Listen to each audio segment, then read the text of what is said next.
Bismillahirrahmanirrahim. Yang dihormati Tuan Pengerusi Majlis, bersama Hakim yang arif lagi bijaksana, guru-guru, dif-dif jemputan yang saya muliakan, serta hadirin hadirat generasi celik wang sekalian. Assalamualaikum dan salam satu Malaysia. Kesan dan akibat tiada perancangan kewangan yang baik. Begitulah maudud pidato saya pada hari ini. Hadirin hadirat generasi celik wang sekalian, pendefinisian secara tuntasnya menghendakkan kita berbicara tentang impak dan akibat tidak mempunyai satu rangka yang menggariskan usaha yang melibatkan disiplin tertentu untuk mengurus dengan baik sumber pendapatan, aset, hutang supaya setiap perbelanjaan yang dibuat mendatangkan faedah yang optimal. Ramai yang beranggapan perancangan kewangan adalah perkara yang remeh tanpa menyedari hidup tanpa perancangan kewangan memberi impak negatif yang besar dalam kehidupan kita. Persoalannya, apakah kesan dan akibat tiada perancangan kewangan yang baik di dalam kehidupan? Bagi mengupas dan mengulas persoalan ini, 4 cetusan idea saya unjurkan. Lontaran idea saya yang pertama, masalah hutang makin meningkat. Andai anda tidak mempunyai perancangan kewangan, anda sebenarnya telah menjerumuskan diri anda untuk menjadi seorang pemboros. Sikap boros yang ada pada diri akan menyebabkan pendapatan anda sentiasa tidak mencukupi dan terpaksa berhutang demi memenuhi keperluan. Contohnya dengan penggunaan kad kredit dan pinjaman yang salah. Kad kredit merupakan satu-satunya kemudahan yang menyenangkan kehidupan boleh berbelanja pada bila-bila masa. Mengikut kajian Bank Negara Malaysia tahun 2010, terdapat 8.5 juta pengguna kad kredit di negara kita. Namun, mengikut kajian, bilangan pengguna kad kredit yang tidak dapat membayar hutang juga meningkat akibat tidak tahu merancang kewangan dengan betul. Rentetan itu, mereka terpaksa membuat pinjaman yang salah, seperti pinjaman daripada Along. Proses pinjaman Along amat mudah, namun tidak semudah melunaskan pinjamannya kerana anda terpaksa membayar balik pinjaman 3 kali ganda daripada nilai pinjaman sebenar. Jika hutang tidak dilunaskan, maka anda dalam bahaya. Ringkasnya, meminjam Along umpama menggali kubur sendiri. Maka tidak heranlah ramai eksekutif muda pada hari ini muflis akibat pinjaman Along. Jelaslah tanpa proses perancangan kewangan yang sistematik, kehidupan individu tidak akan tenang. Ibarat gali lubang, tutup lubang.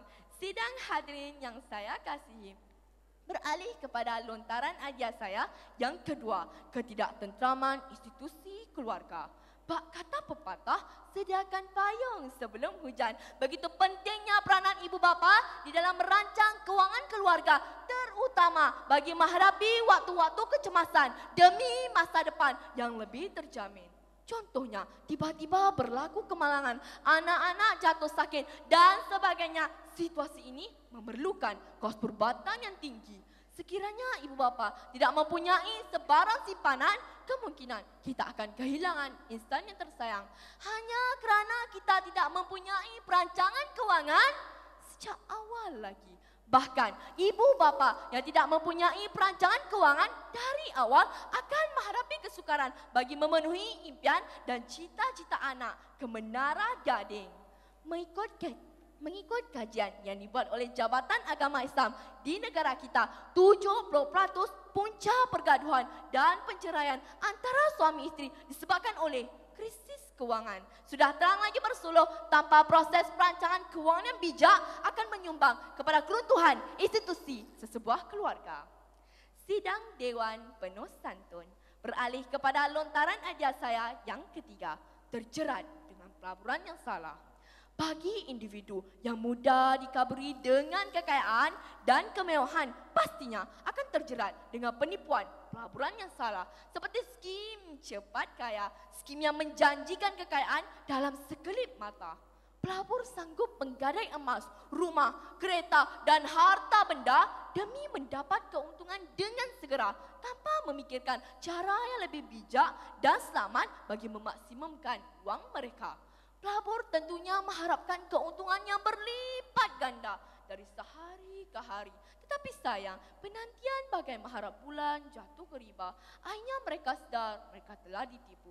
Wang yang dilabur beratus-ratus ribu tidak membuahkan hasil. Impaknya masa depan menjadi gelap kerana wang yang sebenarnya digunakan untuk masa tua telah dilaburkan di dalam skim yang tidak menjanjikan keuntungan yang lebih selamat.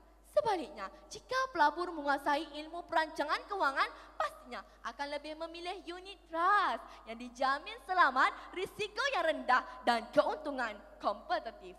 Oleh yang demikian, dengan adanya perancangan kewangan yang betul, anda tidak akan terperangkap dengan penipuan pelaburan yang salah.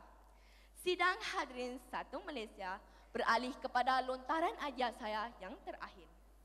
Menggugat ekonomi negara. Di persada global, perjalanan negara ke arah wawasan 2020 penuh dengan cabaran getir dan tidak menentu. Ekonomi yang berpaksikan pengetahuan, inovatif, kreatif dan berpendapatan tinggi perlu ada bagi sebuah negara untuk mencapai status negara maju. Impian ini akan menjadi realiti sekiranya pihak kerajaan bekerjasama merancang kewangan negara dengan bijak. Perdana Menteri Malaysia kita yang ke-6, Datuk Seri Najib Tun Abdul Razak pada 8 Mac 2011 mengumumkan 9 lagi projek baru di bawah program transformasi ekonomi yang bakal menarik pelaburan sebanyak RM2.26 bilion dan menjimatkan serta menjana RM11.71 bilion menjelang 2020 di dalam pendapatan negara kasar PNK. Sekiranya pihak kerajaan tidak bijak merancang kewangan negara kita, maka negara kita tidak akan mampu membiayai serta membangunkan 9 projek yang dirancangkan walaupun hanya melibatkan satu projek. Hasilnya, ekonomi negara tidak dapat dibangunkan dan impian negara untuk menjadi negara yang mampu bersaing dengan negara-negara maju terpaksa dikuburkan. Pak kata pepatah, duduk sama rendah, berdiri sama tinggi. Sesungguhnya, tanpa proses perancangan kewangan yang baik, kita tidak akan dapat meletakkan negara kita di persada antara bangsa. Sidang hadirin umat pematlaman. Berdasarkan hujah-hujah yang telah saya utarakan tadi, maka dapat disimpulkan bahawa tanpa perancangan kewangan yang baik, hutang yang dulunya menjadi kawan telah menjadi lawan. Kehidupan individu yang selesa menjadi sukar. Masa depan keluarga yang cerah menjadi malam. Perpaduan yang utuh menjadi longgar dan negara yang maju menjadi mundur. Oleh itu, demi kesesahan diri, keluarga, masyarakat dan negara, maka jadikanlah pengurusan kewangan yang berhemah sebagai cara hidup anda. Ingatlah, segala-galanya bermula dari anda. Renung-renungkanlah. Sekian wabillahi taufiq wal hidayah. Wassalamualaikum warahmatullahi wabarakatuh. Dan salam satu Malaysia.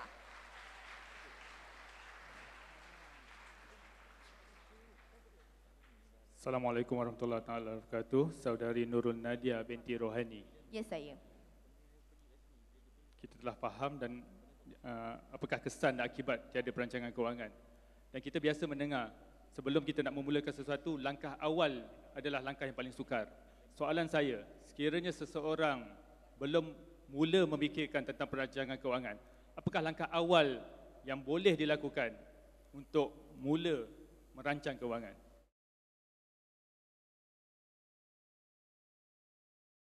Rakan-rakan yang saya kasih, kata orang tua-tua, nak kaya berdikit-dikit, nak ramai bertabur urai. Maksudnya, kita akan hidup dengan mudah, kita akan hidup dengan lancar sekiranya kita berjimat cermat. Oleh itu, rancang kewangan anda mulai dari sekarang. Terima kasih atas soalan mantap yang mencabar minda saya pada ketika ini. Namun, masih ada jawapan di hati dan berjanji tidak akan biarkan anda ternanti-nanti. Persoalannya, apakah langkah awal bagi saya, bagi orang lain yang tidak tahu merancang kewangan untuk mula merancang kewangan? Hadirin hadirat yang saya kasih, bermimpi adalah langkah pertama untuk anda mencapai matlamat anda. Oleh itu, langkah pertama adalah tetapkan matlamat anda. Di dalam menetapkan matlamat anda perlu membezakan antara keperluan dan kehendak. Yang mana perlu didahulukan? Pastinya keperluan. Jika anda lebih dari berkemampuan, belilah kehendak. Yang kedua, carilah nasihat daripada guru-guru. Rakan-rakan, kini setiap sekolah telah diberikan kelab pelaburan bijak. Sekolah saya juga mempunyai kelab pelaburan bijak, iaitu di Sekolah Menengah Kebangsaan Ulu Tiram. Walaupun namanya Ulu, tapi sebenarnya Ulu itu maksudnya kampung. Tapi sebenarnya kini kami telah mempunyai perancangan kewangan walaupun kami orang kampung. Oleh itu, pada zaman kini sebenarnya orang kampung lebih pandai merancang kewangan daripada orang bandar. Oleh itu, rancang wang anda bagi menepis kata-kata ini.